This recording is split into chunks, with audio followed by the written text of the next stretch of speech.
Hello, everyone. Welcome back to our episode. As you see, we're joined here with a guest. This is Nasta. Nasta is one of our teachers here at Choice. Regina is away on vacation. So, Nasta, thank you for coming. Thank Uh, you for so, inviting. yeah. So, Hello. I know that you're a little bit camera shy, but Not a little bit. a lot of it. Yeah. So, I really appreciate you doing this. And, I want to showcase some of our teachers, and you're the first. So, by the way, for being a guest here, I got you a gift that we're going to give to our guests. It's a really big juice glass. As you can see, I created a logo. So, ChatGPT created a logo, but it has a little podcast thing that says guest host. So for you, It's very nice. so thank you. Thank I hope you like juice. So today, what I want to talk about is just kind of our stories of teaching. you. Mhm. So, you've worked at Choice for how many years? I guess almost 5. Almost 5 years, yeah. It's been 5 years already? Yeah. Wow. You're like an OG here at Choice. Yeah. And also you are our event organizer. I'm trying to You- be. Yeah. hmm So we have an event coming up that we've been working together to organize. It's our adult weekend, adult camp, we call it. It's May 23rd to 24th, and we booked the whole resort. And I mean, it sounds like this huge thing. It's a resort that's about 6 houses, and big barbecue area. And the idea is that we're just gonna come together with our adult students or not students. If you're not a student and you want to join, you're welcome to join. And just have an English weekend. So just speak English. We planned a lot of activities, and so we have a full program. So it's not like you just come into the lake and just have to like figure out how to have conversation with people. We're gonna plan it, so it's gonna be filled with activities, filled with English, and it's a really good opportunity. So thank you for your help with that. Are you coming? I hope so. You hope so? Yeah. So it's okay. Let's hear your story. What made you get into teaching English? That's my favorite part of the story. I was studying for to be an interpreter Mm-hmm. at our Chelyabinsk State University, and all my classmates started working in some popular schools in Russia, online schools, very early, and I always said that I will never be a teacher. Mm-hmm. English. I think that's every teacher's like Yeah. phrase. I think Regina had the same thing. She's like, "Oh, I was not going to be a teacher." Yeah. So I wasn't a teacher until I came to Chelyabinsk. So hmm So then, when I finished university, I was looking for a job. I tried lots of different options, and not recently, but suddenly, I saw a story on the Instagram. It was my former classmate from university, and she worked here as an administrator. And she posted something like, "We are looking for a teacher, mm-hmm. and if you want, send your resume, and we'll call you." And I just sent it and came and stayed. So For 5 Choice years. was your first job? No, not first job. Like after university. Okay. So you had some jobs during university. Mhm. Yeah. So I remember you said that I interviewed you, Yeah, and I have no memory of interviewing you. it's So good. It was bad. no. If I hired you, it was good. I'm pretty strict with hiring, so we don't just hire anybody. So Mhm. I remember one time I had a job interview. So we needed to hire teachers, and so we put out the advertisement, and so I was doing just interview after interview after interview, and this one woman came in. She worked in a primary school, Mhm. like public primary school, and all of our interviews are done in English. So like probably, of course, I don't speak Russian, so of course the interviews are done in English.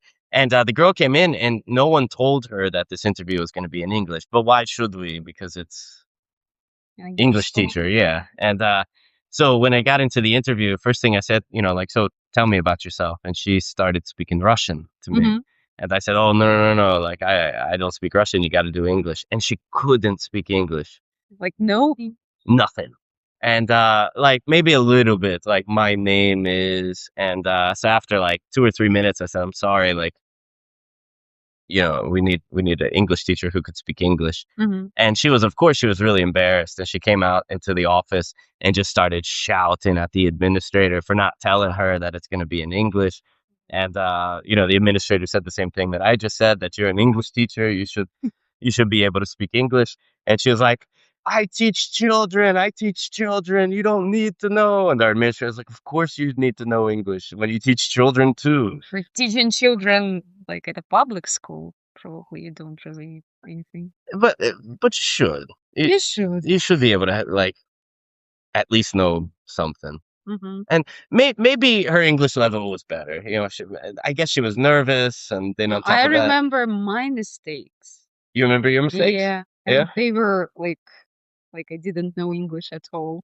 But they couldn't have been bad if I chose to hire you. Probably. So. I just said that I liked going out and Yeah. not reading books. Yeah. That's one of the things that so I think by the time you had the interview, we had our head teacher was doing the interviews first, and if she really liked the teacher, she would invite y'all to have an interview with me. Mm-hmm. And she would warn, Brandon's gonna ask what your hobbies are. Don't say read books and watch films. But I don't remember this. She didn't tell Oh, me. she didn't. Well, maybe she didn't really like you then. Okay. So, because that's one of the answers that really like annoys me, because everyone, like, oh, what do you do for fun? I read books, I watch films. But I read books and watch films. Yeah, but I want to know something more. But at that period of time, I went out almost every day. Yeah, but at least because to be a teacher, you have to have some social skills, and a teacher that's just and it's not just about a teacher, a person that just sits at home and reads books. That's not interesting. Everyone watches films, and well, maybe not everyone reads books, but there's nothing special about that. You should say. That's true. I want to know what's interesting. Mm-hmm. But we won't give you a job interview here. So 5 years 5 years at Choice. What's one of your most memorable moments that you've encountered? It doesn't have to be about teaching, just some memorable moment, maybe an event or something in the classroom. That's hard to remember. Hard question, because there's so many memorable moments. Yeah, lots of them. But I guess everything is quite memorable. I love our work parties. They're always fun. And everything. The students. What events have you come to of ours? Like, what kind of events? So we did the mountain trip, the quizzes. You come to the quizzes. I've never visited the mountain trip. Oh, yeah, because I was in England the past couple of years. We didn't do it. We're doing a mountain trip this year, by the way. No, but you did some when I was here, but I didn't go. Oh, yeah, that's right. I remember one time you had a problem with your knee. You injured your knee, and you couldn't come. Yeah. So, quizzes? Quizzes. Yeah. I love quizzes. Yeah, they're cool. And what else do we have? English weekend. I'm coming. Yeah, but this is our first English weekend. We haven't done it in 5 years. Yeah. So it's probably right after you came to Choice. That's why you stopped. Yeah. Well, no, the problem is, so before it was very easy for us because it's very important for me that we just book the whole resort, because I don't want groups of people who come to just party and then we're over here doing our thing and they're drinking all day and try to join in and cause distraction and stuff. I want it to be kind of private. So okay, so you're from Troitsk. I'm from Troitsk. What's better, Troitsk or Chelyabinsk? Troitsk, of course. Troitsk? Yes. Yeah, and why? People say that it is the sunniest town in Europe, I guess, or maybe in Russia. Maybe in Russia. I believe, yes. It is a very good town. Because I know compared to Moscow and Chelyabinsk, or Moscow and St. Petersburg, Chelyabinsk is a very sunny city. So Troitsk is sunny. Yeah, it's sunnier. It's always weird in the summer. Troitsk is always 2 or 3 degrees warmer. But this year something strange happened, and it's different. Chelyabinsk is warmer than Troitsk, but still, I love it. Yeah. I don't know if I've told you the story. I had a student years ago. She was the head of like Sparebank, Uh-huh. and she retired. She early retirement, so she wasn't this old woman, but she was early retirement, and she just traveled all the time. And Troitsk? she, hmm? To Troitsk? Well, yeah. So she'd been to Europe, all over Asia, USA, Mhm. South America, and I said, okay, so you travel a lot. What's the most beautiful place in the world that you've ever been to? And she said Troitsk, and I was kind of new to Chelyabinsk here, and so like I said, it was a long time ago. I'd never heard of Troitsk, and she described Troitsk like it was this little St. Petersburg. Are you sure it was our Troitsk? Is there another Troitsk? Yeah, in Moscow region. Maybe. But I've never seen any pictures of it. Yeah. But I'm pretty sure it was about our Troitsk. Maybe the Troitsk in Moscow is beautiful. named after the Troitsk in Chelyabinsk, because I think Troitsk is a pretty old city. Yeah. Yeah. So, best city in the world? Yeah. Yeah. Of course. So, better than Chelyabinsk? Of course. Yeah. Yeah.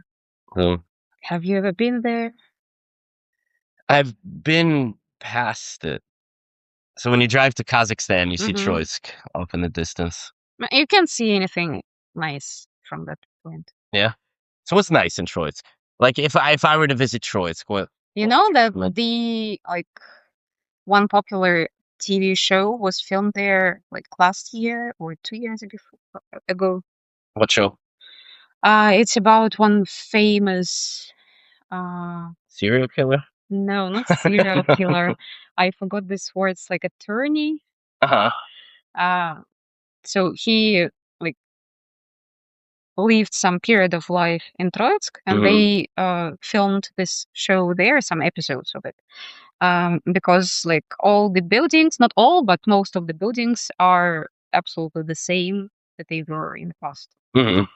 So it's very beautiful. We have a lot of interesting buildings. Of course, they need some attention.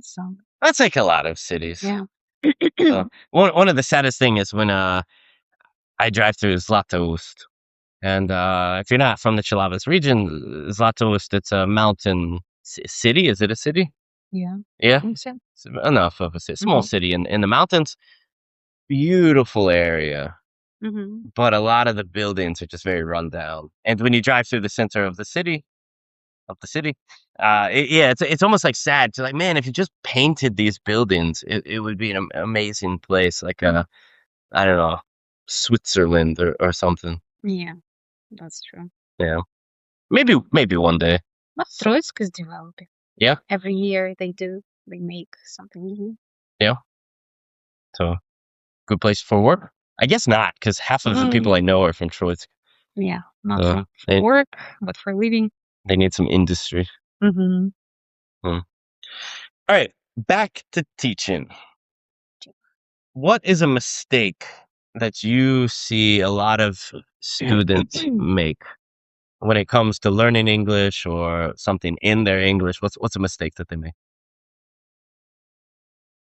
Maybe it's not about grammar or vocabulary or something, but the biggest mistake is that people are afraid of speaking. Like a lot of people always say that, oh, my level is too low. I don't want to speak. Let's learn all the grammar of elementary level and then we will try to speak. So that's the biggest mistake. Yeah. And what do you, well, I guess so in our school, we're kind of focused more on speaking. So, so you just get them to speak. Yeah. Like force. Make them come to speaking clubs. Yeah. Yeah. English weekends. Perfect. That's true.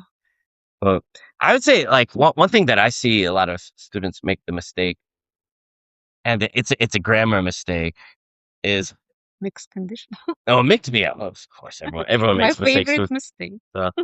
But so a confusing mistake, which gets into like one of the next questions, have you ever like had like a confusing situation with students? One thing I see a lot of people is they confuse Tuesday and Thursday. So like I had one case where I was doing a makeup lesson, or I was scheduling a makeup lesson with a student, and I said, okay, let's do Thursday 1 p.m. at the office, Mm-hmm. and they came on the next Tuesday, and like, oh, our class is on Thursday. Today is Thursday. Mm-hmm. No. So I don't know why people make that mistake. I always try to remind, like, Monday is like one, mono. I don't think it means this at all, but it's a way to remember it. And then Tuesday, second day of the week. No, I've never thought about this. Yeah. Yeah. So now you know. Yeah. I will never confuse life Tuesday and hack. Thursday. It's like when we're kids and we're learning like left and right. You hold your hands out and you have L Mm-hmm. left. But it is not R. It's backwards though, so you just need to know one of them. Yeah. I was teaching my sister how to drive. This was in the U.S. and she was driving the car like that. I was like, oh my god, so bad. That's why I don't have driver's license. Yeah, you can drive like that. I can hold the wheel. Nice. So police say turn left. So, so do you want to get your driver's license? I'd love to, but I'm scared of making mistakes during the exam. Yeah. Yeah. So the same as our students. Oh, it happens. We all make mistakes. But our students have good teachers. Yeah. And our teachers, like for driving, are not that good. Yeah. Are you allowed to take the exam over and over and over? Or is there a limit? If you pay, I guess. Yeah. Now, I know that you can like try several times in a row, pay money, of course, but then you will have to take like a theoretical test again and do everything again. So I don't know. I've never tried. Do you want? One day? One day. One day? Yeah. How do you normally get to work? Walk, tram, bus, taxi. How long does it take you to walk? About 30 minutes. Oh, that's too much for me. Yeah. I don't like walking. 10 minutes maximum. Mm-hmm. That's as much as I do. So, all right. Have you ever had an awkward classroom moment? I'm not sure if I can call it awkward, but it's like one of my favorite situations.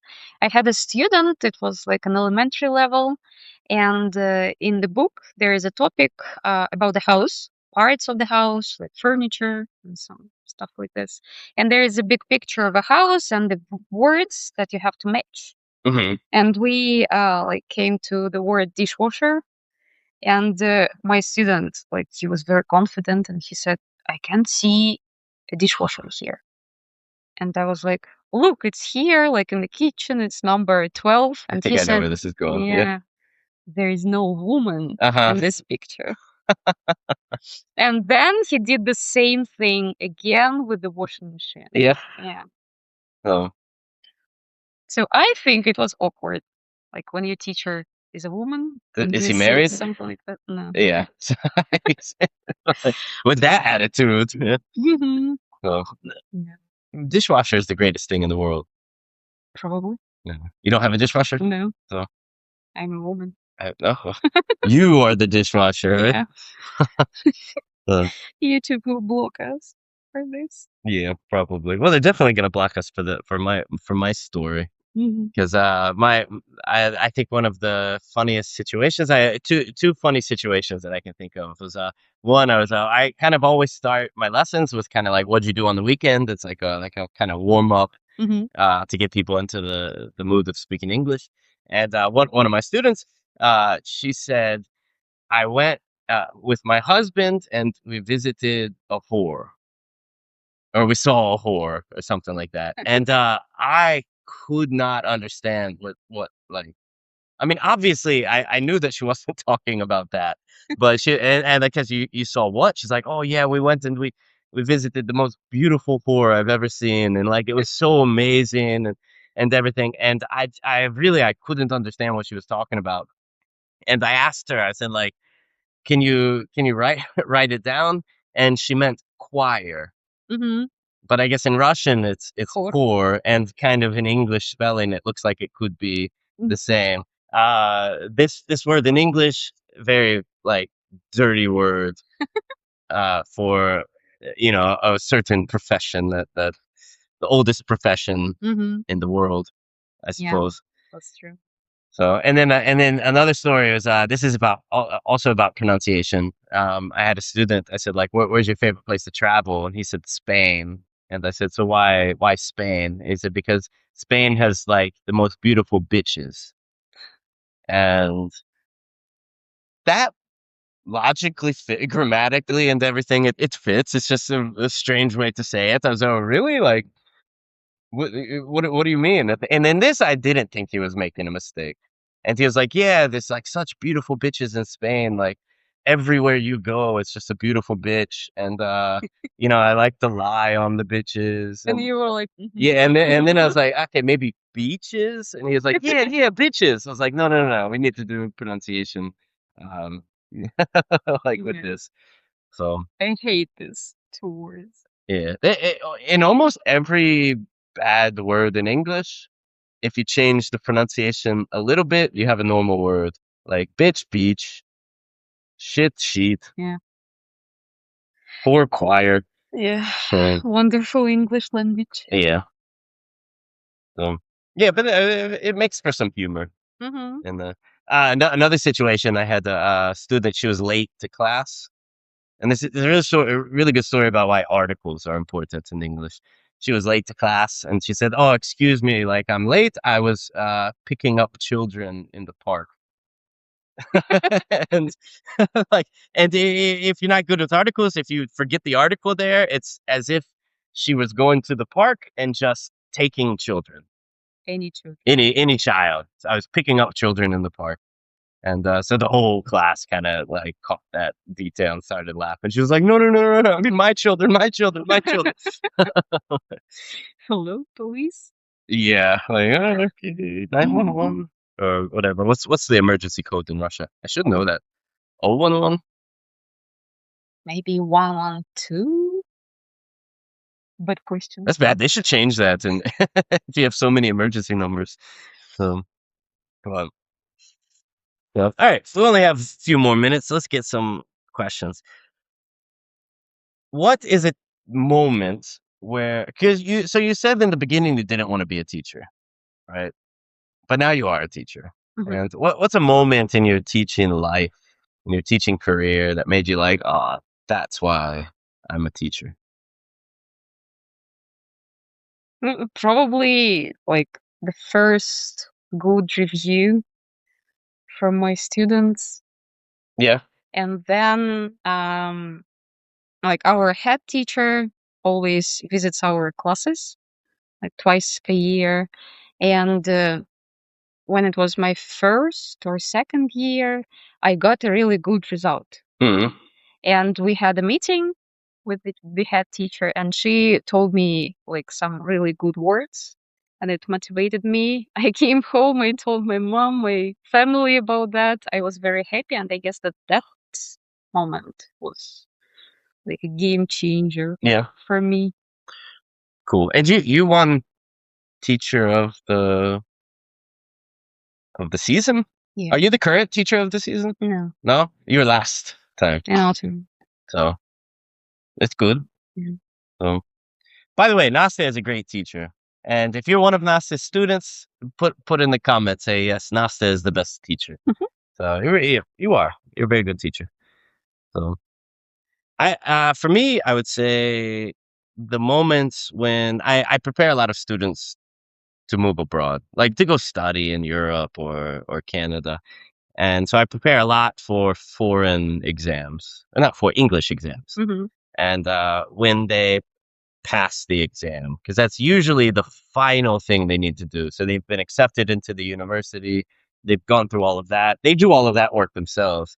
And and I help prepare them for this exam. And when they pass the exam, and they're always so excited and thanking me, even though all I did was just they did most of the work. I did, Mhm. just kind of guided them through the process. But that always makes me feel good when I feel that like I helped just a little bit. Mhm. So to help them achieve their goal. Mhm. And yeah, I have a lot of students now who are living abroad, Yeah. USA, Canada, Europe, England, Australia, New Zealand. Everywhere. Yeah, everywhere. So, and it's cool. I feel good. about that. That's nice. So, all right, we can wrap it up for today. So you survived. Yeah. Not so bad, right? I hope so. So you can We'll see. you can after the podcast go tell all the other teachers that like, it was so easy. Yeah, you got Of a course. juice glass out of it. Yeah. Very oversized juice glass.